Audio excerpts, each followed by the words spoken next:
बली दाई की। अरे पागल,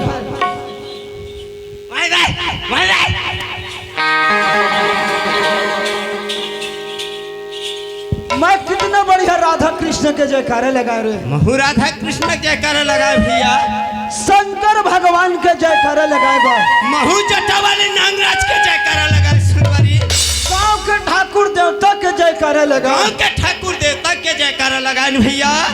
अब ये काय बजरंग बली सारा मारे भर भर अगुआई। मैं जाना था एकर खजरी उठते तो हम मोटार खजुआ रोगा नहीं तो सोच बाय गोठिया भैया। बजरंग बली दाई के जयकारा लगा दे तोला काय जलन होगा। बजरंग बली कैसे मताई हो रे? नहीं आप कहता सारा बेटा से जब जब आता तब तब मुल मारता है। कौन मारता रे? तय है तोला थारे मारता हर पागल, तोर गलती मारता रे दिल मारे। मैं कहता मुहिल मारत कह तोला नहीं मारे रे। कैसे भैया?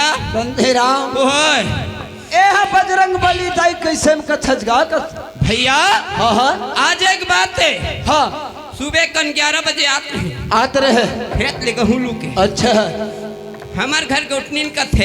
हाँ तय है ये गहूँ जतका हो ही 3 एकड़ में है। हाँ लगे गहूँ हमारे। हाँ गहूँ क्रेट 825 है कहा। अच्छा और जतका गहूँ पावे तत्काल बेच के मोर पर चर्चा ले कर धन बना ईमानदारी। अरे मैं कहता हाँ लगा बड़ी हवाए। हाँ नांगर बखा ट्रैक्टर के हवाए चला कैसे हमार ससुर हदी ही वो मुँह लगा प्ले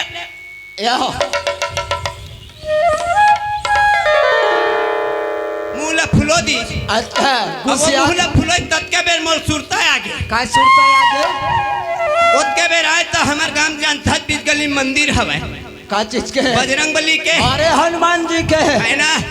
बजरंग बली दाइल देखे ना। हाँ मैं कहता हमार गौटनीन के मुंह फूले तो इतने उखरो फूले हु दाई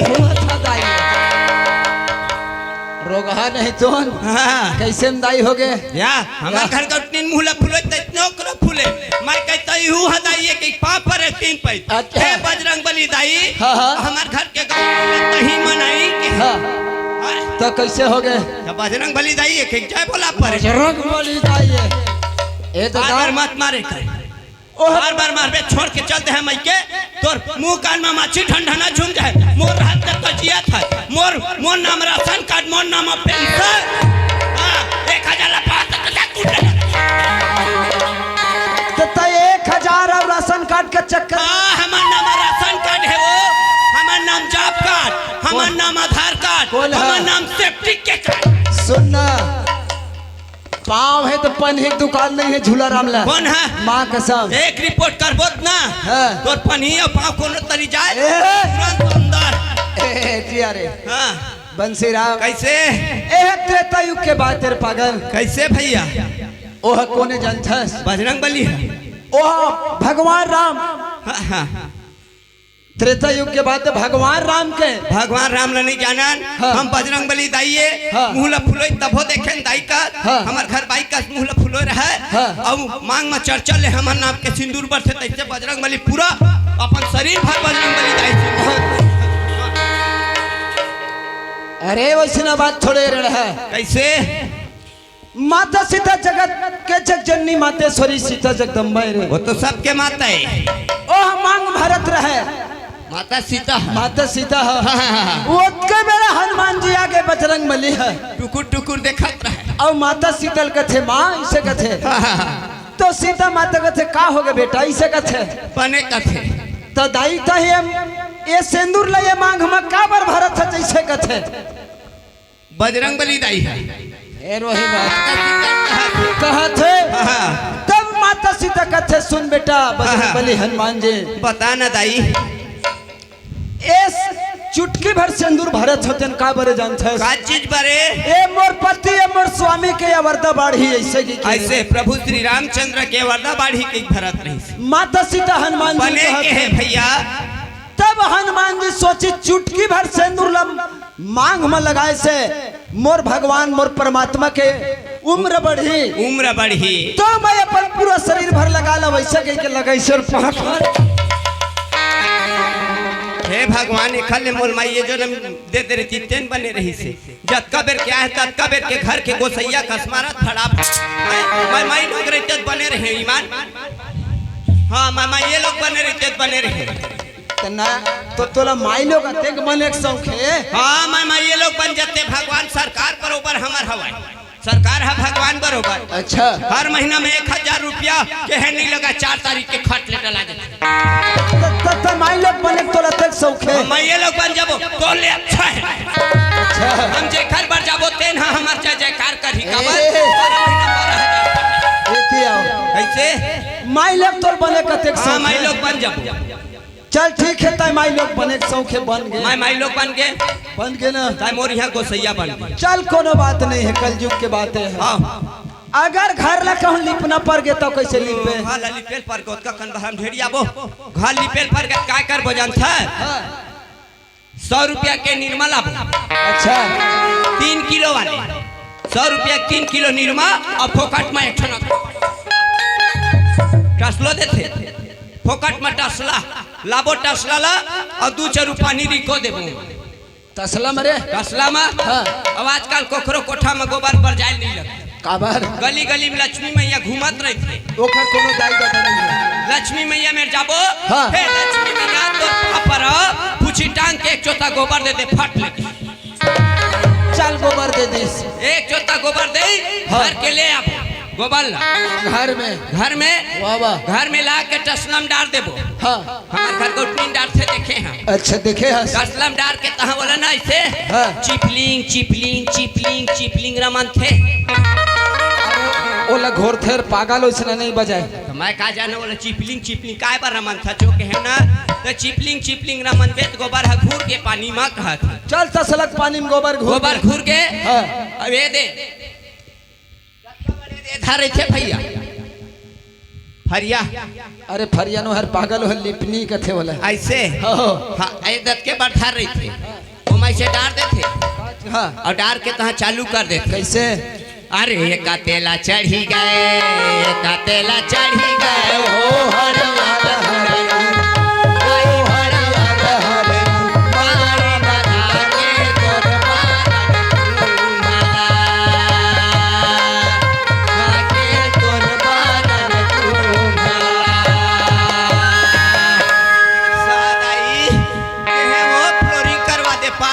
घी के ऐसा को सैया कोनो मत मिला 5 बोरी बराली कर दी नहीं करवाई सीपेल पर सुन न वो लक्ष्मी के गोबर पर थे आज के फैशन के जमाना हो गए पगली लिपा गे घर है लिपा गए कोनो बात नहीं है घर लत लिप डरे अब बर्तन ले कहूँ मांझ रहे तो कैसे मांझे बर्तन न मानना कैसे मांझे कैसे रात का बड़े क्षण वो मांझे एक बर्तन अलग से आते हैं साबुन आते अच्छा बर्तन मांझे के बर्तन मांझे के साबुन और हमार दाई में राख में मांझा या पायरा गूंज ना वही से छूटत नहीं रही छूटत नहीं रही से हमार सरकार आनी बानी फैशन बना दी फैशन के जमाना छोड़ वही चलत है कई प्रकार के राख कहाँ पावे हो सब घर तो गैस सिलेंडर है कौन में ले राख पावे हाँ वो सही बात लगा गेंद तहाँ साबुन लगा दे नहीं से वही में गुजगुजा में अच्छा और 3 पैसे रखने ना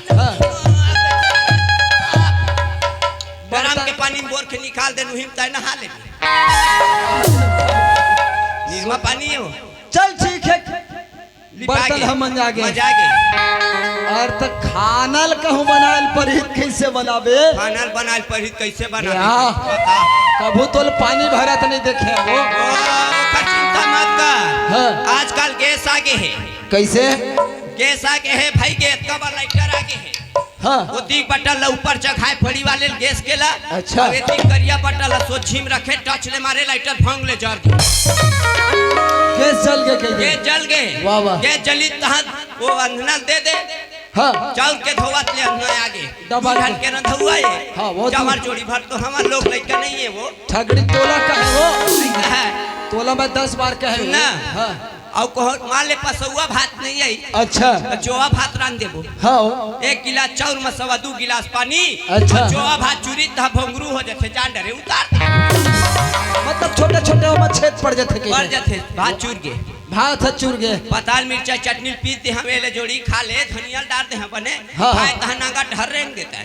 चल ठीक है खाना खा डरे ना पेट भर गए वो पेट भर के बने मिठाई चटनी जबरदस्त कोई बात नहीं है खाना बन गए।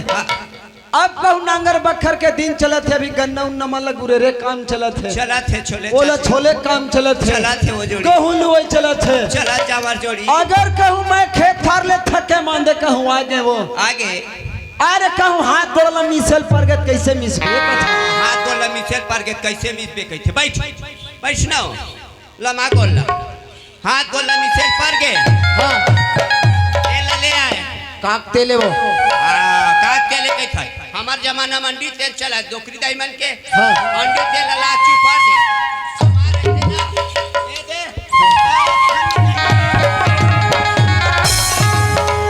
नी जाके गोड़ थके मांदे नींद पट ले होगा कि नींद पट ले पर अच्छा कोई बात नहीं है नींद पर गए थे बिहना हो गए आम मोला तोला मोर घर में आए 8 साल हो गए 8 साल हो गए सही बात है वो अरे एको ठक नोनी बाबू के जरूरत पड़ गए तो देवे का था वो भगवान हा पार्वती हा माटी बने तो हो भगवान मैं बनाए सखिया दादा और फिर मैं टूरा जात मोल नोनी बाबू मंगा जौहर करा थी भैया गोय हाँ तोर पाप हरा आनंद रे खुश रे भाई रे कैसे तय शंकर भगवान एती आओ भैया सब बात बन जा है हाँ लेकिन मैं लोग के बात नहीं बना काय बात है रे तय नोनी बाबू मांगबे मैं कहाँ दे हम तो वही कथा सीधा विचारे जो करे सो पाछे पछताए अब काम बिगाड़े आपने तो जग में हो कोई भी बात नहीं बंसी राम मैं लोग के काम मैं ये लोग जानही अरे तोर भौजी है 4 दिन में तीजा बराबर चल रहे थे तब भाई के छेदिया पोक पोक के 3 ठन मार के रोग है नहीं तो 1 दर्जन अंडा घोला गे एती हाँ भौजी रहती हाँ। तब भौजी है अंडा ला कम से कम ना हाँ गरम पानी में से कर करके से तीच तो का होती जो मां हैं हाँ तो 35 अंडा होगा ठंडा में पूरा नहीं घोला रे के। तो अंडम गरम पानी 36 था वो का पड़तीस वो कुचिया पड़ती चौकाय पर अरे ओए बंसी राम ओए भैया देख तो आज हमार मन के तकदीर लरे देख तो हमार मन के आज तकदीर सही बात है संगवारी और हमार मन के भाग लगा हाँ जनपद घर आए है हाँ जनपद घर आए है कुकरी उकरी नहीं पाए हमार मन के भाग कहा देख ले नहीं भैया ओए तो तोरो भाग बन थेगा का चीज के रे एक आध भाग मोरो बार छोड़ देते माँ ससन ला ज्यादा मत मारे कर का हो है मारबे ज्यादा मोला छोड़ के रेंग दूँ काय है मैं तोला छोड़ के रेंग दूँ अरे तोर मौत का हिम्मत नहीं है भैया बंसी राम ओए ओ भागला नहीं कहा रे पागल कैसे भागला किथन भैया झुलरा एक करम किस वक्त तकदीर के भागे रे सही बात है भैया आज हमार कर्म अच्छा है और हमार तकदीर अच्छा है तो आज जनपद भैया घर हमन है आज छठी छोहर मनाए लाया है संगवारी बंसी राम ओए आज हमन कौन सा ग्राम और कौन सा जिला में है रे हमन 250 ग्राम मुसुआ बिला में है अब मार मत कथे हर बात में मारते सारा बेटा है अरे नहीं कहता होता है सारा तो लया से मार मार हो बता दे कौन है कहे पूछे हाँ। तब मैं सुघर बता था के 100 ग्राम और कौन सा बिला के है तब के है 250 ग्राम हाँ। और मुसुआ बिला है अरे तथा वैसे ना गाल नहीं पूछो मैं वैसे ना तब जैसे हमार मन के गाँव खलटुकरी कुंडा में रहने हैं खल टुकरी कुंडा हा बने के है और कबीर धाम जिला है जिला है ऐसे पूछे है अरे वही प्रकार से ये गांव के जिला के तो नाम हो है रे मैं कहा था संबलपुर के तीर में आए हैं तो रुके रही 3 वाले 250 ग्राम भैया गो है 1 ग्राम है आए हाँ कौन सा ग्राम तबला मास्टर खपरी हाँ ग्राम खपरी ग्राम खपरी खपरी जिला कौन सा है तेला हम पहली बार आए हैं और दादा बोला मोर हिसाब से है बेमे तरह जिला हो सका बे में तरह नहीं जी ग्राम खपरी और बेमे तरह जिला और ये हमारे ये जनपद सदस्य दिन कहाँ के जानता कहाँ के? नवागढ़ वाले अच्छा श्रीमान हन हमर तोरन भैया हाँ हाँ जेखर यानी घर वाले है हाँ हाँ मालिक हमर दीदी है हाँ है ना हाँ। जनपद सदस्य हम जीते हैं भैया के थे हाँ। आज के रात चकाबक कर दे है भाई रे दोनों अच्छा हाँ 500 रुपया के नोट ला पहली समाधि से कहते हाँ। मोर अंगनाम छोहर गाल जहा भाई हाँ। तो कम से कम 15,000 ले कम नहीं जाओ कहते बंसी राम होय आज ग्राम खपरी पे में तेरे जिला में आए हैं जिला में आए हैं संगवारी आवाज हम लोग ये गंगा के नहाए दर्शन- के अवसर मिले हैं नहाए के अवसर मिले हैं बने के है संगीत तो ये गंगा में हमला नहाना जरूरी है कथंगा ये गंगा में कैसे नहाना है भैया कैसे नहाना है जान सच रे कैसे नहाना है अरे ओए बंसी राम ओह हाथ से ताली मुंह से जयकारा अब ये झूला राम भैया पूरा खपरी वाले मन के सारा नहीं रे मैं खपरी वाले भैया मन के सारा हूँ जे ठीक है हाँ तो मोर छोटे भाई अच रे हम नोहन सारा सारा जावन के मेरा अपन के रही से धोतिया बंगाली ला अपन पैसे थकिया से अपन भाटो ला और सोचे हमला सारा बना हमला पटुओ नहीं दे अरे बंसी राम होय जो रिश्ता भगवान ऊपर ले नाता जोड़ के भेज देगा ऐसे वो रिश्ता कोई तोड़ नहीं कोई बात नहीं है भैया बंसी राम होय ए में हाथ से ताली मुंह से जयकारा लगा के ये गंगा गंगा में से नहाना जरूरी है। ये कौन गंगा है जान सच गा कौन गंगा है भैया ये संगम वही इलाहाबाद का जने एक महीना के वहाँ मेला लगे रही से 1 महीना के कुंभ के मेला 1.5 महीना के रही भैया जी हाँ कतको जनता पैसा कौड़ी रुपया लगा के है तबो सुखा ढंग से देवी दर्शन नहीं पाए ओखर से बड़े दर्शन पाथन बंसी और राम ओखर से बड़े ही गंगा है संगवारी तो लेता फिर टाइम मत तो कर जा चला दाई दीदी भैया मार एक बार माता रानी के नाम से जयकारा लगाना जरूरी है काबर जयकारा और हाथ से ताली काबर बजाए जाते भगवान है दोनों हाथ ला बनाए जरूरी है लेकिन दोनों हाथ झगड़ा होते काबर का जौनी हाथ ला डेरी हाथ कथे का कथे हर चीज में तय अगुआ हच मोल पाछूम छोड़ दे हच कथे ए तेरी हाथ है जौनी हाथ ला डेरी हाथ है जौनी हाथ ला कथे वाह वाह चंदन लगाए बर तय अगुआ अच्छा पूजा पाठ करे बर तय अगुआ भजन करे बरता अगुआ दान पुण्य दे बर तय अगुआ अच्छा एक के चीज पर मोल छोड़ दे हच कथे ए डेरी हाथ हरे तेरी हाथ है जौनी ला काबर का चीज पर छोड़े हच कथे भैया अच्छा बिहनिया जो हर सेप्टिक में बाल्टी धर के जाए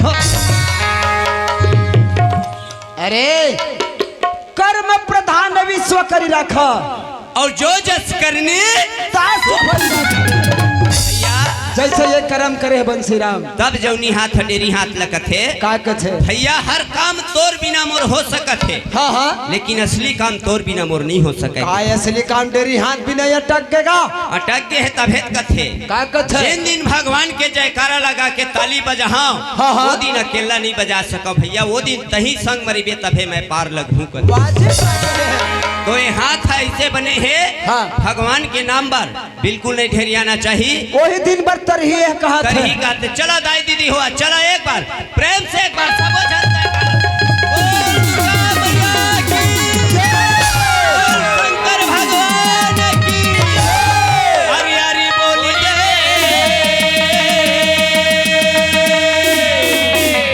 पवन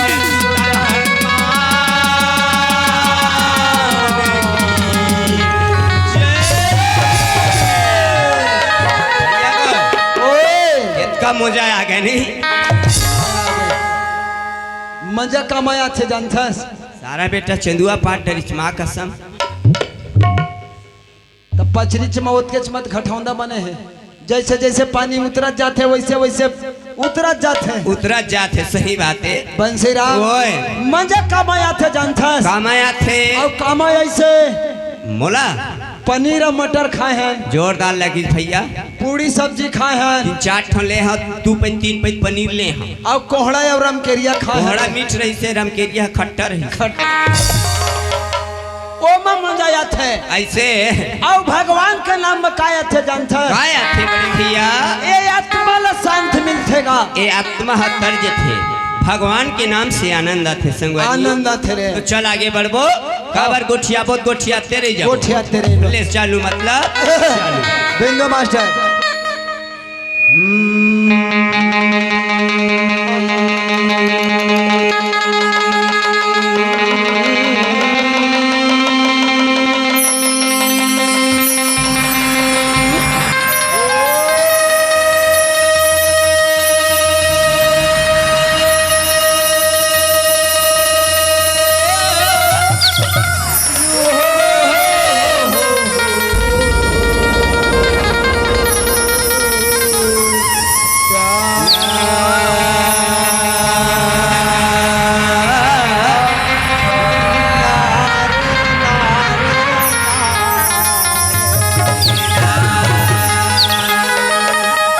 बंसरा तोरा मेला बंदाओ श्याम मेला बंदा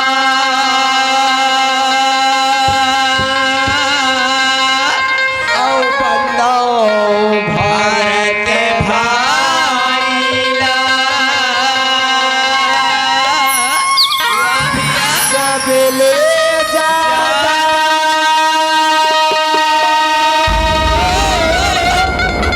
मेला बंदा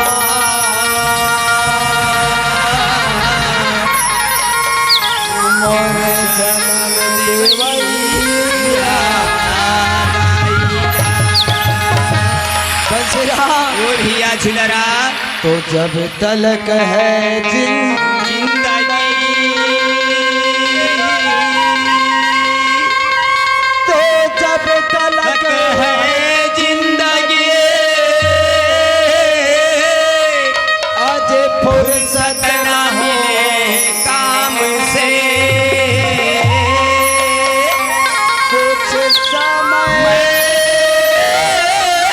निकालिए घुटने में लगे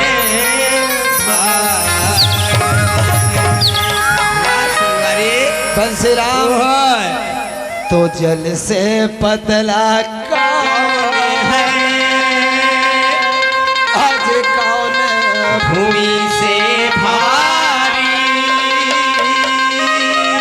कौन अग्नि से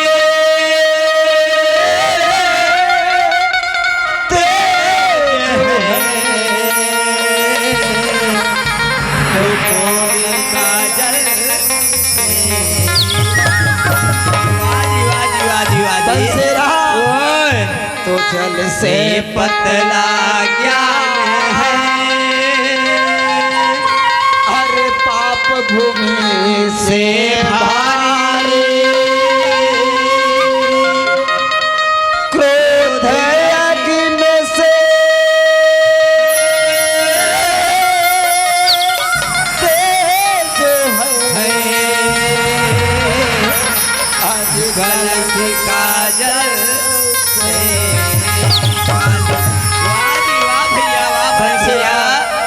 अरे अरे जैसे मोर नान मन बनिस हाउगा मैं है सुनाए बंसरा संगवारी अरे ये दाई दादा भाई बहनी दीदी भाटो हाँ भाची भाचा जब में कोई आए है बैठे हैं ए हमन तोर मुंह ल ताकत है रे काबर है एमन निमगे जुठी है कागा एमन नहीं पाए पनीर खाए लगन